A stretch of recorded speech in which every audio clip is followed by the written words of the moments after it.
रसिक कहूँ सुने न, परीक्षित से पानहूँ करत लागी, कोटि गुनी प्यास है।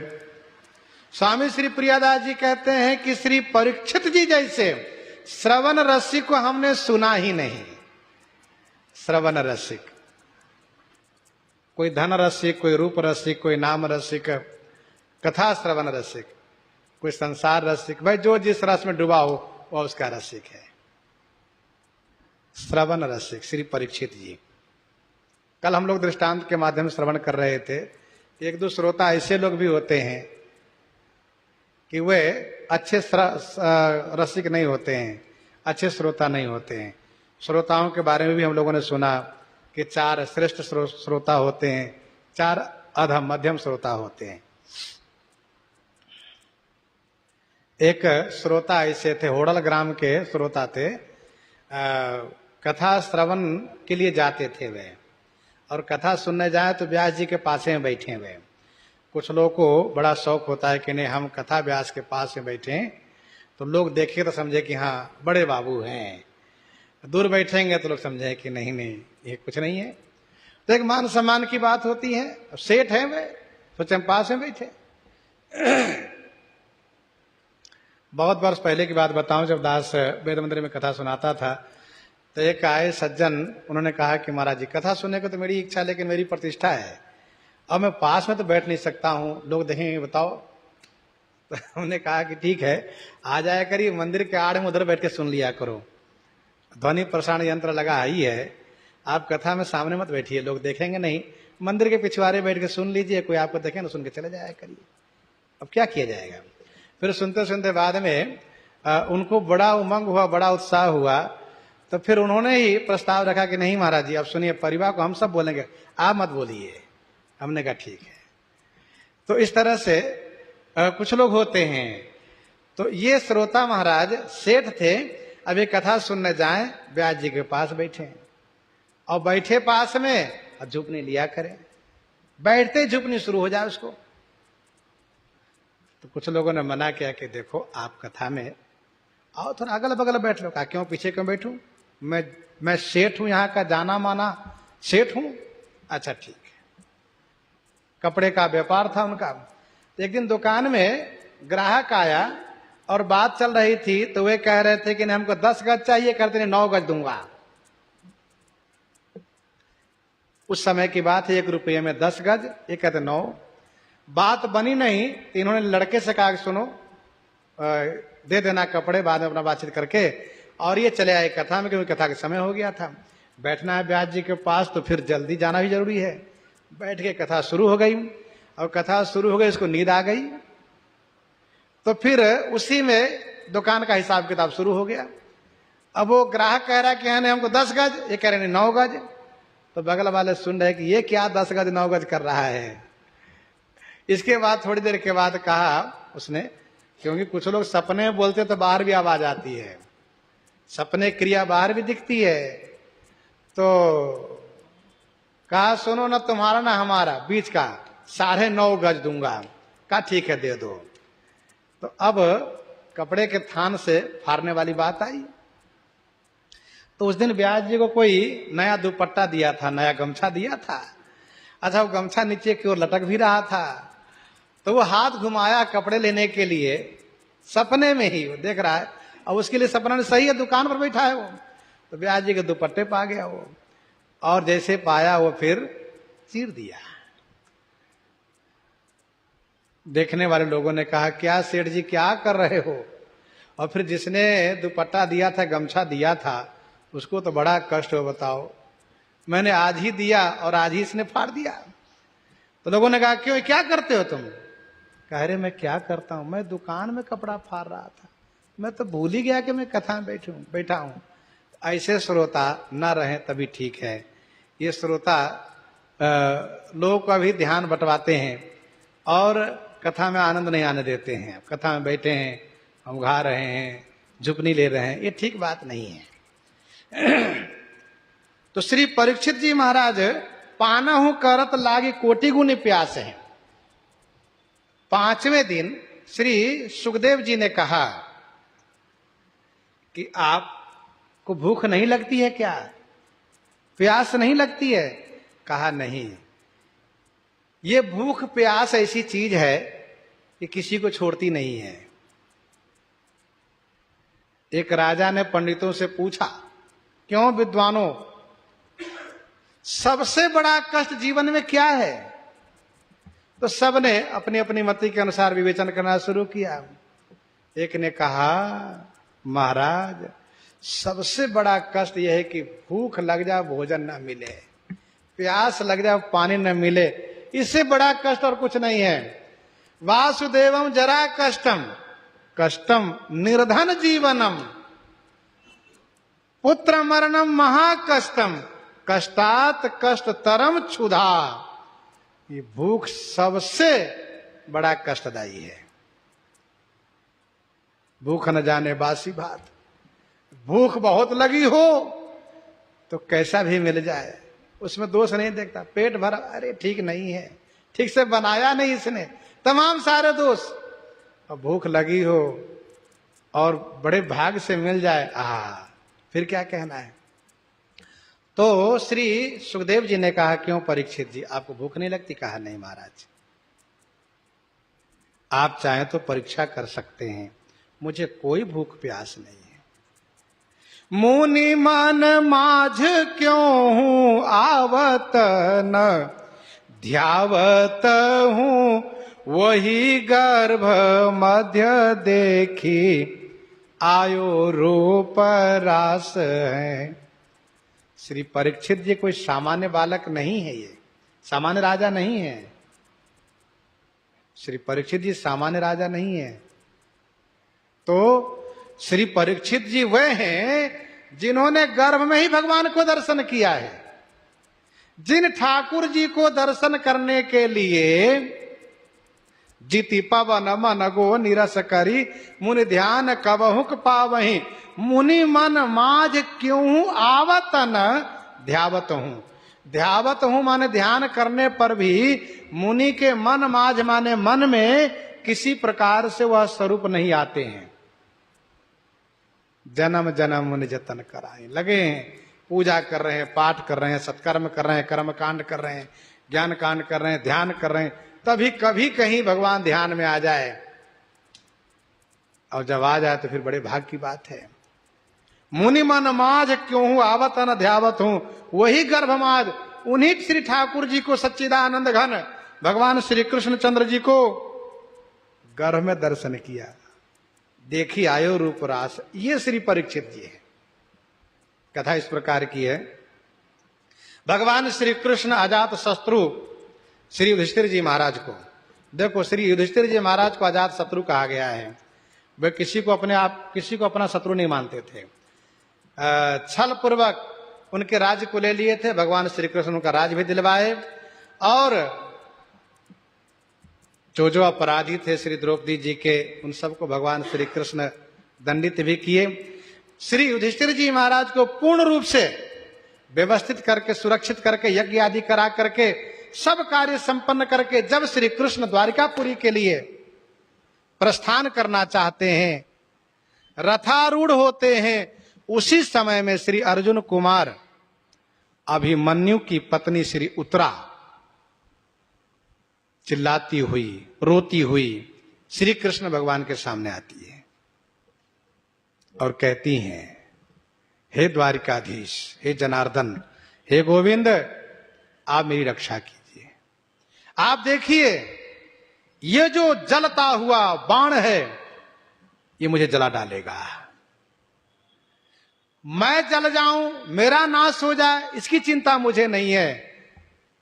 प्रभु, मेरी इच्छा है कि मेरे गर्भस्थ बालक की रक्षा हो, क्योंकि यही एक है जो वंश को रख सकता है, अन्यथा वंश समाप्त हो जाएगा। आप शरणागत पालक हैं, अपने विरत को स्मरण कीजिए। भगवान श्री कृष्ण ने देखा कि ये तो द्रोण पुत्र अश्वत्थामा के द्वारा ये ब्रह्मास्त्र का प्रयोग है। पांडवों के विनाश के लिए बाण चलाया है। भगवान श्री कृष्ण चक्र के द्वारा उन 5 बाणों को समाप्त करके पांडवों की रक्षा कर लेते हैं। लेकिन ये जो ब्रह्मास्त्र है इसकी रक्षा के लिए, क्योंकि वह ब्रह्मास्त्र का प्रयोग हुआ है उत्तरा को समाप्त कर देने के लिए, गर्भस्थ शिशु सहित उत्तरा को जला डालेगा ये बाण। और विशेष करके गर्भ को नष्ट करने के लिए प्रयोग हुआ है। तो भगवान श्री कृष्ण अंगुष्ठे आकार के रूप धारण करके गदा लेकर गर्भ में पहुंच गए।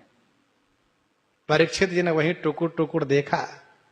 एक तो अंगूठे आकार में बड़े सुंदर श्याम रंग के ये ठाकुर जी हैं और पीतांबर धारण किए हैं, छोटा छोटा बढ़िया चमचमाता हुआ मुकुट है, कानों में कुंडल है, गले में हार है और बड़े मनमोहक है, मुस्कुरा रहे हैं, मानो हमें धीरज बंधा रहे, घबराना नहीं, डरना नहीं, मैं यहीं पर हूं। और वह गर्भ में घूम रहे हैं, घूम भी रहे हैं और परीक्षित जी की रक्षा कर रहे हैं और वहां निवास करके उस ब्रह्म बाण के ब्रह्मास्त्र के तेज को समाप्त कर दिए। तब भगवान श्री कृष्ण आए वहां से बाहर। इस प्रकार से अंतिम समय भी श्री कृष्ण ने पांडव की रक्षा करने में, पांडव के वंश की रक्षा करने में तत्पर दिखाई दिए। परीक्षित जी का जन्म हुआ। जन्म होने पर श्री युधिष्ठिर जी महाराज बड़ा उत्सव मनाए और इसके बाद जब पंडितों से, विद्वानों से पूछा गया इनका नाम, तो उन्होंने, विद्वानों ने इनका नाम रखा विष्णुरात, क्योंकि भगवान विष्णु ने इनकी रक्षा की है गर्भ में, इसलिए इनका नाम विष्णुरात रखा। अब श्री परीक्षित जी, श्री विष्णुरात जी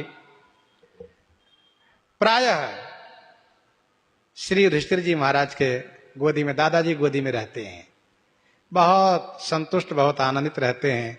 लेकिन यदि कोई पीतांबरधारी आ जाए तो घुटरोवनी चाल से चल करके उसके पीतांबर पकड़ लेते हैं। अब नन्हा सा बालक पीतांबर पकड़ लें तो रुक जाता है, वो ऊपर देखते हैं तो छोड़ देते हैं, नहीं ये नहीं है, किनको ढूंढ रहे हैं ये? कहा ये तो गर्भ में जिनका दर्शन किए हैं पीतांबरधारी, उनको मोर मुकुटधारी श्री कृष्ण भगवान को ढूंढ रहे हैं ये। इस प्रकार से ये ढूंढते थे, इसलिए इनका नाम परीक्षित भी प्रसिद्ध हुआ है। तो श्री परीक्षित जी ने गर्भ में ही भगवान को दर्शन किया था। ऐसे महान कही सुक देव जो सोटेब मेरी, लीजे जानी प्राण लागे कथा नहीं, तक्षक को त्रास है। कालांतर में श्री परीक्षित जी को राज्याभिषेक करके श्री युधिष्ठिर जी महाराज यह जान करके कि श्री कृष्ण भगवान जब चले गए तो हम लोग यहाँ क्यों रहें, स्वर्गारोहण किए, चले गए। श्री परीक्षित जी राजा हुए। उनको पता चला कि कलयुग आ गया है, क्योंकि जिस दिन भगवान श्री कृष्ण अपना पांव, अपना चरण इस धरातल से ऊपर उठाए, वैसे ही कलयुग अपना पांव इस धरातल पर धमक से रखा और दिखा दिया कि मैं आ गया।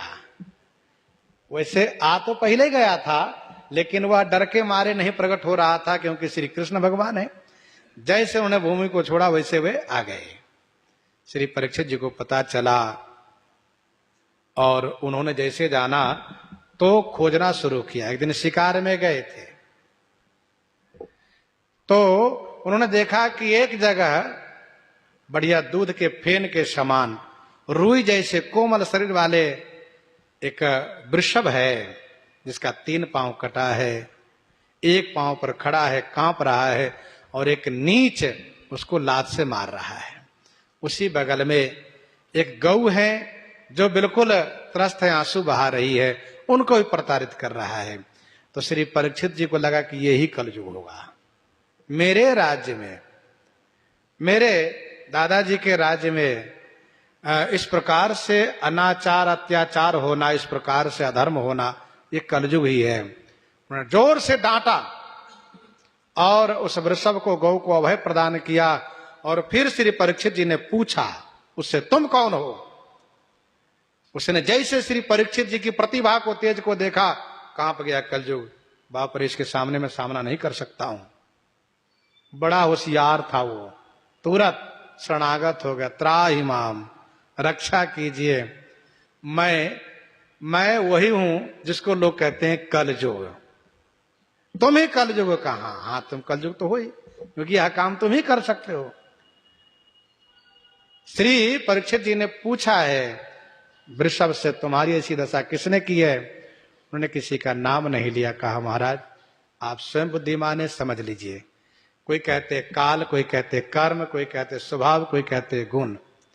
यदि व्यक्ति के जीवन में दुख आता हो तो कोई कहते काल इसके लिए है, ज्योतिषी कहते समय का फेर है, कोई कहते कर्म, शुभाशुभ कर्म का फेर है, कोई कहते इसका स्वभाव जैसा किया वैसा पा रहा है, कोई कहते गुण का प्रभाव है, सतरजतम का प्रभाव है। महाराज आप स्वयं समझिए, हम नहीं जानते। परीक्षित जी समझ गए। धर्म कहता है, क्योंकि वह वृषभ धर्म है, धर्म कहता अपराधी का नाम मत लो, जो किया है पाएगा, अपना दंड पाएगा। अपराधी के नाम लेने से ये अपने आप को दोषी क्यों बनते हो? नाम मत लो। और वह गौ कोई और नहीं है, श्री पृथ्वी है। इसके बाद कलयुग जब शरणागत हुआ तो उन्होंने कहा कि श्री परीक्षित जी ने कहा चले जाओ, भाग जाओ हमारे राज्य से। कहा नहीं नहीं महाराज, अपने शरण में ही जगह दीजिए। कहाँ जाए महाराज, ये सारा भूमंडल आपका है, अब हम भी भगवान के बनाए, कहाँ जाए। तो झट से श्री परीक्षित जी ने स्थान के नाम ले लिए। कहा सुनो, जहां हिंसा होती वहां जाके रहो, जहां वेश्यावृत्ति वहां जाके रहो। कहा जहां मदिरा पीते हो लोग, मद्यपान, वहां जाके रहो। कहा जहां जुआ खेलते वहां जाके रहो, क्योंकि श्री परीक्षित जी के राज्य में चारों पर प्रतिबंध था। कहीं हिंसा नहीं हो सकती, कहीं मदिरा का सेवन नहीं हो सकता, कहीं जुआ नहीं, कहीं वेश्यावृत्ति नहीं। कलयुग ने हाथ जोड़ लिया। कहा महाराज कोई भी एक अच्छा स्थान देते, हम भी एक राजा हैं, इन चारों स्थान को दिए कोई अच्छा नहीं है। कहा ठीक है सोने में रहो। खुश हो गया कलयुग। संतों ने कहा, विद्वानों ने कहा कि जिनको अपने आप को कल्याण करना, इन पांचों से दूर रखना चाहिए। इन पांचों से अर्थात मद्य, जुआ, वेश्या, हिंसा और सोना, इन पांचों से अपने आप को अलग रखो। तो कलयुग खुश हो गया। मौका पा करके श्री परीक्षित जी की बुद्धि में विकृति पैदा कर दिया। उनको लगी प्यास। उन्होंने जब समीक मुनि को देखा तो जल मांगा। वे ध्यान मग्न थे, इनके मन में दोष आ गया। मुनि ढोंग किए हैं, मारा हुआ सांप उनके गले में लपेट के चले आए। उनके पुत्र श्रृंगी को पता चला, उन्होंने श्राप दे दिया कि यही सांप तक्षक बनकर के 7वें दिन राजा को काट लेगा, राजा मर जाएगा। समीक को जब पता चला तो उनको खेद हुआ। उन्होंने राजा के पास सूचना भिजवाया। राजा परीक्षित पर चिंता ही कर रहे थे, मुकुट उतारने के बाद बहुत ग्लानि कर रहे थे, मैंने बड़ा अपराध किया है, भगवान कृपा करे कि मुझे इस अपराध के प्रायश्चित के लिए दंड मिल जाता तो बड़ा अच्छा होता। इसी भी सूचना मिली कि आपको श्राप हो गया है, 7वें दिन आपकी मृत्यु होगी। राज्य तुरंत जन्मेजय को सौंप दिए और सबसे आसक्ति हटा गंगा किनारे प्रायोपवेशन करके बैठ गए, मतलब कुछ खाना पीना नहीं। उनके कल्याण के लिए तमाम ऋषि मुनि सब आए। उसी भी श्री सुखदेव जी आए हैं। और फिर श्री परीक्षित जी ने पूछा कि मरणासन जिसके बारे में निश्चय हो चुका हो कि अब 7 दिन ही जिंदगी है। सच्चाई तो यह है कि हर मनुष्य के 7 दिन ही जिंदगी है, किसी भी दिन शरीर छूट सकता है 7वें दिन में। तब उनके लिए क्या होना चाहिए, क्या कल्याणकारी, क्या मार्ग, क्या करना चाहिए उसको। और श्री सुखदेव भगवान इनको कथा सुनाए हैं। कही सुखदेव जू सोटेव मेरी लीजे जानी। श्री परीक्षित जी ने सुखदेव जी से कहा कि मेरी टेव माने मेरी जो आदत है, मेरा जो स्वभाव है उसको जान लीजिए। टेव माने जो प्रण है उसको जान लीजिए। प्राण लागे कथा, कथा मेरा प्राण लग चुका है, नहीं तक्षक को त्रास है, मुझे तक्षक का कोई डर नहीं है। महाराज मेरा प्राण कथा में, कथा आप विश्राम करेंगे मेरा प्राण चला जाएगा, ये सत्य है महाराज। कीजिए परीक्षा उर आनी मति सानी अहो। श्री परीक्षित जी ने कहा परीक्षा कर लीजिए, कीजिए परीक्षा। तो श्री सुखदेव जी ने कहा परीक्षा करने के बाद 5 दिन बीत गए, मैंने देखा कि चेहरे पर किसी प्रकार से कोई थकान नहीं, कोई परेशानी नहीं और कई भूख प्यास की चिंता नहीं, परीक्षा क्या करना है। उर आनी मति सानी हो। श्री सुखदेव जी उसको हृदय में ले आए कि ठीक कह रहे हैं परीक्षित, मति सानी अहो, बुद्धि सनी हुई कथा में। अहो आश्चर्य की बात है, बानी मीर वानी जहां जीवन निराश है। श्री सुखदेव भगवान कथा 7वें दिन विश्राम किए, 7 दिन की कथा पूरी हुई, तब जाकर के वे मुक्त हो गए। श्री परीक्षित जी मुक्त हो गए। कथा का चिंतन, भगवान में उनका अनुराग, वे भगवान के धाम चले गए। अब भगवान के धाम चले गए, वे तो बिल्कुल लीन हो गए। तक्षक चला है काटने के लिए, क्योंकि वो श्राप के अनुसार श्रृंगी का श्राप है। अब इधर जब वो चला तो रास्ते में एक कश्यप नाम के ब्राह्मण मिल गए। तक्षक ने कहा कहां जा रहे हो? कहा मैं परीक्षित जी के पास। क्यों जा रहे हो? कहा कि उनको श्राप हुआ है, तक्षक काटेगा, मैं उनको जीवित कर दूंगा और मैं बहुत दान दक्षिणा पाऊंगा, लेकर आऊंगा, परिवार चलाऊंगा। तक्षक छद्म वेश में था, उसने पूछा कि तुम्हारे पास इतना प्रभाव है, तुम विष उतार दो? कहा हाँ बिल्कुल। कहा सुनो तो मैं यही तक्षक हूं, यही परीक्षा हो जाए। कहां हो जाए? तक्षक ने हरा भरा विशाल वृक्ष में अपना दांत लगाया और वो वृक्ष जलकर राख हो गया, जल गया वृक्ष। कश्यप ने कहा तुमने जला दिया ना? कहा अब देखो मैं इस वृक्ष को खड़ा कर देता हूं। अब उसके पास ऐसी विद्या थी कि उस विद्या के प्रभाव से उस वृक्ष को पुनः पूर्ववत खड़ा कर दिया। तक्षक परेशान हो गया, बाप रे तो बड़ा प्रभावशाली ब्राह्मण है। कहा सुनो क्या लोगे? वहां जाओगे, मेहनत करोगे, तुम्हें जो धन मिलेगा मैं यही धन देता, लो लौट जाओ। ब्राह्मण कश्यप ब्राह्मण लोभी थे, धन पाके लौट गए। तक्षक को, अब तक्षक सोचा वहां जाए कैसे, वहां कथा हो रही है। तो अन्य सर्पों को ब्राह्मण के वेश में जाने को कहा और फिर स्वयं उस पुष्प में छोटा सा सांप बन करके गया है और लोगों ने श्री परीक्षित जी पर पुष्प अर्पित करना शुरू किया है। तो उसी पुष्प में से निकल करके और श्री परीक्षित जी के शरीर में स्पर्श किया, छुआ है, काटा है और तुरंत अपने स्वस्वरूप में आकर के वो अमरावती को चला गया है। इधर परीक्षित जी का शरीर भस्म हो गया है। तो प्रसंग ये आता है, कथा में ऐसा वर्णन है कि परीक्षित जी तो धाम पहले पा गए थे, उनका शरीर था केवल, और शरीर को तक्षक ने श्री श्रृंगी के श्राप के अनुसार काट करके जला दिया। मतलब वो काटा है जिसके प्रभाव से, विष के प्रभाव से उनका शरीर जल गया है।